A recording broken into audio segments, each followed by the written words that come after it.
I'm so grateful for this opportunity to share how Truth 78 has impacted my life.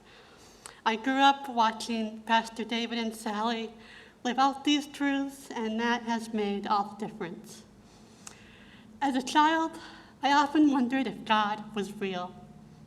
My life was hard. I spent most of my childhood in and out of the hospital.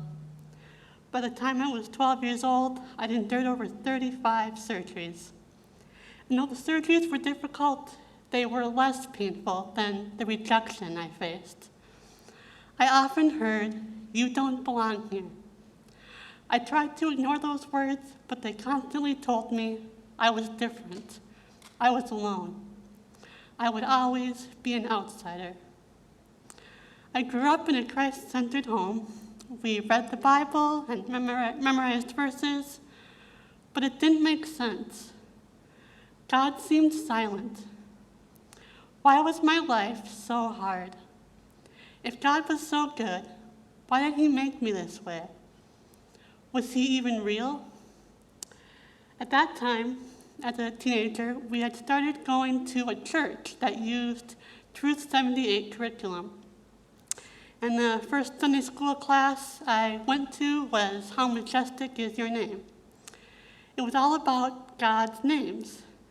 And I learned that a name in the Bible tells something about that person. And God is so great and wonderful and glorious that it takes hundreds of names to tell what he is like. Week after week, I learned that God is the strong creator, almighty, unchanging, the Most High. All his ways are right and good. He is the God who sees and the Lord who is there, the God who provides for his children. I'll never forget that year. I was learning to see God in a whole new way. I was learning his many names and what they all meant. When I learned a name for God, I learned something about him.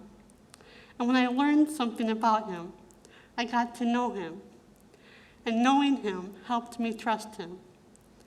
Psalm 9:10 says, "Those who know your name put their trust in you. For you, O Lord, have never forsaken those who seek you." I asked God to open my eyes to see him as he truly is. God is exactly what his name says he is. I was amazed. The God of the universe was answering me. I asked him to open my heart, and I wanted to hold on to what I knew was true. How could I not believe that a God so great and glorious existed? He had to be real. He was supremely real. God is not distant or uncaring.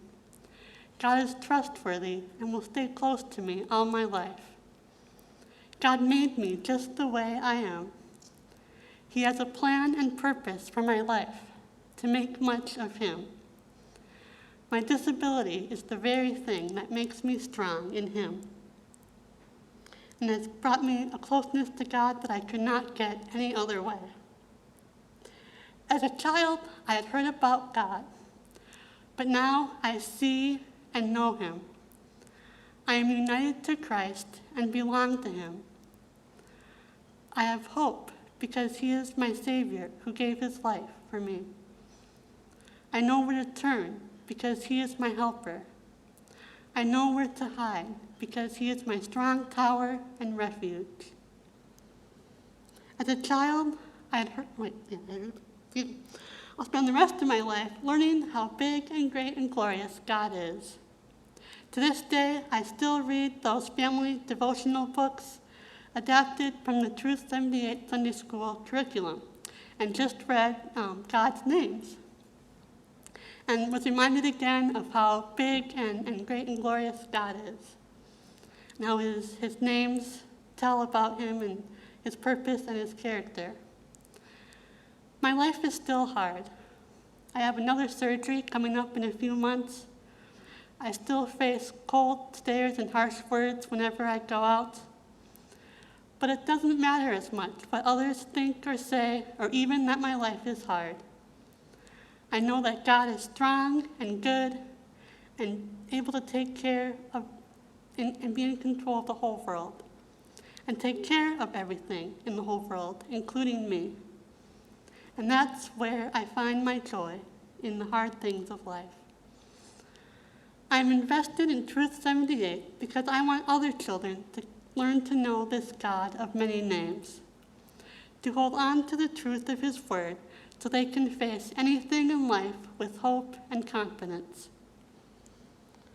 God used Truth 78 to invite me to see him and know him through his word. I'm so grateful for Truth 78's part in answering my question, is God real?